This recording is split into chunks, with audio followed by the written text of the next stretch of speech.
Hello बच्चों, let's read the question. What the question says, a uniform spring of spring constant और या force constant k. यहाँ दिया हुआ है फोर्स कांस्टेंट, लेकिन इसी को स्प्रिंग कांस्टेंट भी बोलते हैं. तो एक यूनिफॉर्म स्प्रिंग है जिसका फोर्स कांस्टेंट k है, is cut into two pieces, जिसको दो पीसेस में कट कर दिया गया है. The lengths of which are in the ratio 1:2. और वो जो स्प्रिंग को कट किया गया है, तो जो दो पीसेस आए होंगे स्प्रिंग के लेंथ के, उन पीसेस की लेंथ का रेशियो 1:2 है. मतलब अगर हम कहें कि 3L लेंथ की स्प्रिंग है, तो 1L और 2L लेंथ की दो स्प्रिंग बना दी गई हैं कट करके. अब the ratio of the force constant of the shorter and the longer piece is what. ये हमारा क्वेश्चन है, क्योंकि 1:2 में कट करने का मीनिंग क्या है? एक हिस्सा शॉर्टर होगा और एक हिस्सा लॉन्गर होगा, उसे डबल साइज का होगा. तो इसीलिए शॉर्टर टू लॉन्गर स्प्रिंग का, स्प्रिंग कांस्टेंट्स का या फोर्स कांस्टेंट का रेशियो पूछा गया है फाइनली इस क्वेश्चन में हमसे. ठीक है, तो यहाँ पे हमारा की कॉन्सेप्ट क्या होगा? यहाँ पे हमारा की कॉन्सेप्ट होगा,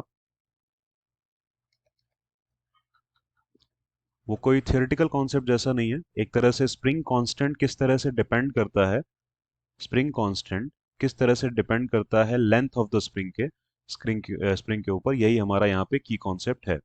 तो spring constant is inversely proportional to the length of the spring. तो हम यहाँ पे कह सकते हैं कि अगर ये लेंथ ऑफ स्प्रिंग है, इसको हम लेंथ पूरा लिख देते हैं क्योंकि यहाँ पे नोटेशंस देंगे तो आपको समझ नहीं आएगा, लेकिन के बारे में तो इन्होंने खुद दिया हुआ है कि वो एक फोर्स कांस्टेंट है या स्प्रिंग कांस्टेंट है. तो के इनवर्सली प्रोपोर्शनल होता है लेंथ ऑफ द स्प्रिंग के.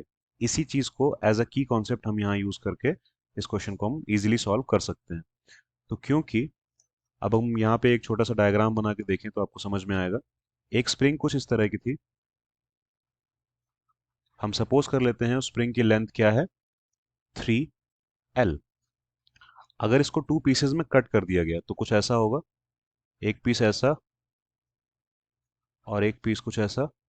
और हमने क्यों एक छोटा बड़ा बनाया है? क्योंकि इन्होंने खुद दिया हुआ है कि 1:2 के रेशियो में इसको डिवाइड करना है.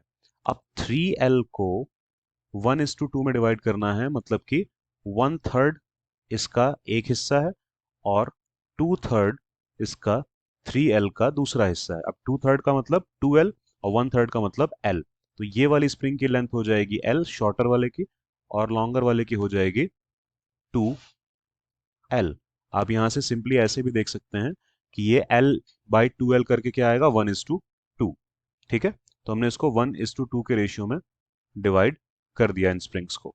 लेकिन इनके नए स्प्रिंग कांस्टेंट्स भी आ जाएंगे.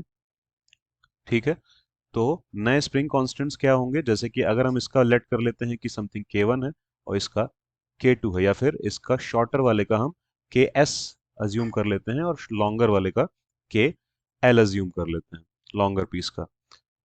उसके अकॉर्डिंग अगर हम ये वाला कॉन्सेप्ट यूज करें तो हम कह सकते हैं कि K for shorter spring is equal to some constant or is directly proportional to or inversely proportional to the length, means shorter length, and K of longer spring is directly proportional to 1/2L. मतलब यहाँ पे 2L length की ये वाली spring थी और L length की ये वाली स्प्रिंग थी, इसीलिए ये इस तरह से लिखा है. ठीक है, तो हम कह सकते हैं कि फाइनली हमें इसी का रेशियो निकालना है, क्योंकि force constant of the shorter and longer pieces का रेशियो हमें निकालना था. सो फाइनल हमारा आंसर कैसे आएगा? शॉर्टर पीस डिवाइड बाय के ऑफ लॉन्गर पीस.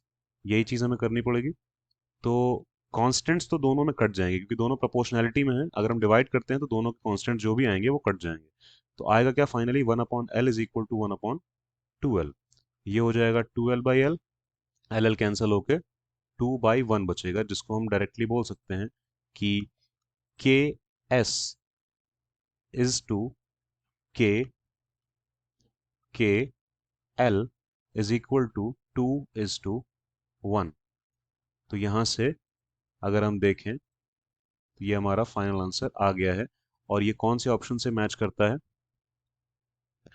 तो ये मैच करता है ऑप्शन सी से. तो ये ऑप्शन सी हमारा हो जाएगा final answer. Hope you understood it well, best of luck.